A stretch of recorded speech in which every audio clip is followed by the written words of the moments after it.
Trending news Odisha आपण मानक स्वागत जनाऊँगी। आज 26 सेप्टेम्बर 2024 आज किसी गुरुत्वपूर्ण खबर जहाँ सामना को आसूची लेटेस्ट खबर जानापी आम चैनल सब्सक्राइब और लाइक कर दिखाँ। चलतु नजर पकड़ा आज बड़ खबर उपर। आ 25 लाख को मिल प्रथम किस्ती सुभद्रा टंका। 25 लाख महिला सुभद्रा योजना सामिल होता बेले से प्रथम किस्ती टंका मिली। किसी दिन भितर आउ 25 लाख महिला प्रथम किस्ती सहायता राशि मिल।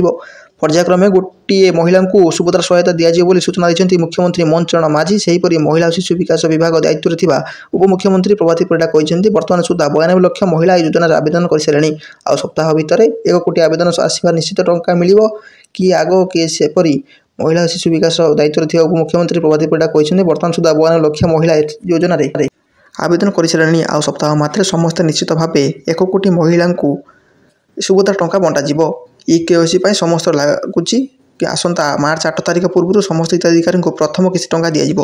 परवर्ती मुख्य खबर आज पहुंचे नड्डा। बीजेपी राष्ट्रीय अध्यक्ष जेपी नड्डा आसंता काली दिनिकिया ओडिशा गस्तर आछंती। श्री नड्डा पूर्वाह्न 10:30 भुवनेश्वर पहुंचा पर विभिन्न दलीय कार्यक्रम जोगदे अपराह्न फेरीजे बोली जଣାपड़ी।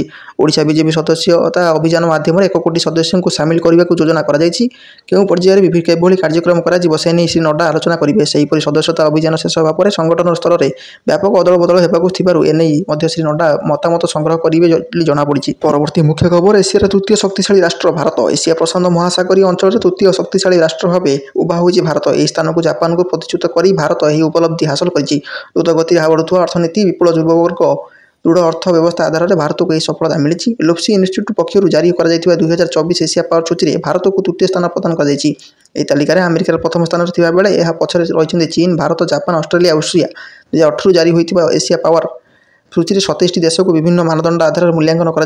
परवर्ती मुख्य खबर पारादीप में मिलित समराभ्यास कवच। उपकूल समुद्र नील जलराशि कोस्टगार्ड जहाज और हेलिकप्टर घन पैंतरा मारुची। मेराइन पुलिस मत्स्य विभाग वन विभाग पक्षर घन घन चेकिंग चली।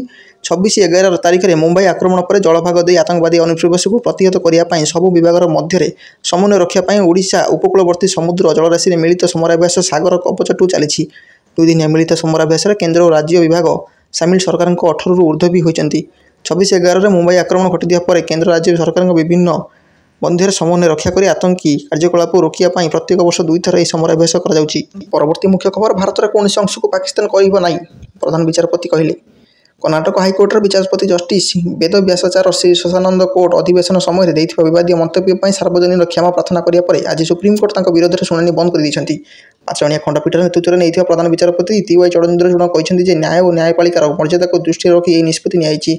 निकट एक अदालत जस्टिस ईशानंद एक जमी मालिक भड़ाटिया विवाद शुणाणी करने बेले बेंगालुरु एक मुसलमान बहुल अंचल को पाकिस्तान बोली उल्लेख करने सह जड़े महिला वकिलों प्रति अरुचिकर मंतव्य देते। परवर्ती मुख्य खबर पुटिन धमक आम परमाणु नीति बदल। रूस उपर क्रूज क्षेपणास्त्र आक्रमण करने यूक्रेन योजना कर रूस चिंता बढ़ाई। रूस राष्ट्रपति व्लादिमीर पुटिन परमाणु क्षमता संक्रांत देश सुरक्षा पद सहित एक गुप्त बैठक कर आवश्यक स्थले शत्रुर मुकाबला आम परमाणु नीति बदल बोली पुटिन कहते। पुटिन यह वर्षा को नाटो राष्ट्र मैंने गंभीरतार सह नहीं। उल्लेखযোग्य रूस विभिन्न स्थान को टार्गेट करने क्रूज मिसाइल व्यवहार करने को पाश्चात्य राष्ट्र अनुमोद देवा पर रूस एने चिंता प्रकट कर।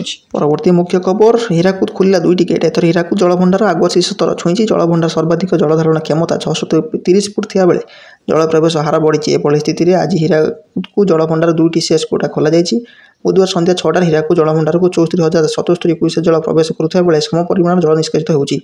स्विच गेट दे 32,880 क्यूसेक जो पावर चैनल 36,403 क्यूसेक जल महानदी में छड़ाई। शिल्पान गुड़िक 273 क्यूसेक जल टाणुवा बेले जल सचेतन निमंते सर्वमोट 4,521 क्यूसेक केनाल गुड़िक छड़ाई। परवर्ती मुख्य खबर अमेरिकार कमला हारिस प्रचार कार्यालय उपर गुलीमाड़। पूर्वतन राष्ट्रपति डोनाल्ड ट्रम्प द्वितीय हत्या उद्यम सप्ताह पर आज उपराष्ट्रपति तथा डेमोक्रेटिक दलर राष्ट्रपति प्रार्थी कमला हारिस प्रचार कार्यालय को उपर गुलीमाड़ कर।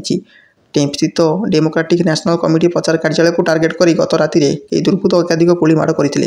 तेज मध्यरात्रि पर यह समय कहीं नथिले जଣାपड़ी। केवल आतंक सृष्टि उद्देश्य कहीं एभली कांड घटाई लोक सूचना अधिकारी सार्जेंट रियान हुक कहते यही घटना पर सेठारे काम करुवा लोकों सुरक्षा को नहीं चिंता बढ़ी। घटनास्थल संग्रह होता प्रमाण को गुइंदा विभाग विश्लेषण कर सुरक्षा कड़ाकड़ी करने अतिरिक्त पदक्षेप नि।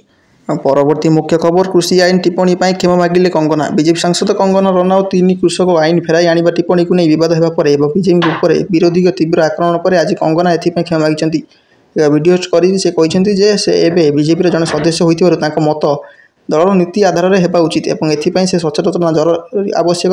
ଗତ କିଛି ଦିନ ଧରି ଗଣମାଧ୍ୟମକୁ ମୋତେ କୃଷି ଆଇନକୁ ନେଇ ପ୍ରଶ୍ନ କରାଗଲା ଏବଂ ମୁଁ କହିଲି କୃଷକମାନେ କୃଷି ଆଇନ ଫେରାଇ ଆଣିବା ପାଇଁ ପ୍ରଧାନମନ୍ତ୍ରୀଙ୍କୁ ଅନୁରୋଧ କରିବା ଟିପ୍ପଣୀ ପାଇଁ ଅନେକ ଲୋକ ଅସନ୍ତୋଷ ପ୍ରକାଶ କଲେ। ଯଦି ମୋ କଥାକୁ କାହାକୁ କଷ୍ଟ ଦେଇଛି ତେବେ ମୁଁ ମୋ ବୟାନ ଫେରାଇ ନେଇଛି ଏବଂ ଏଥିପାଇଁ ମୋତେ କ୍ଷମା ମାଗୁଛି। ପରବର୍ତ୍ତୀ ମୁଖ୍ୟ ଖବର ସିଦ୍ଧରମେୟାଙ୍କ ବିରୋଧରେ ଲୋକାୟୁକ୍ତ ତଦନ୍ତ ନିର୍ଦ୍ଦେଶ।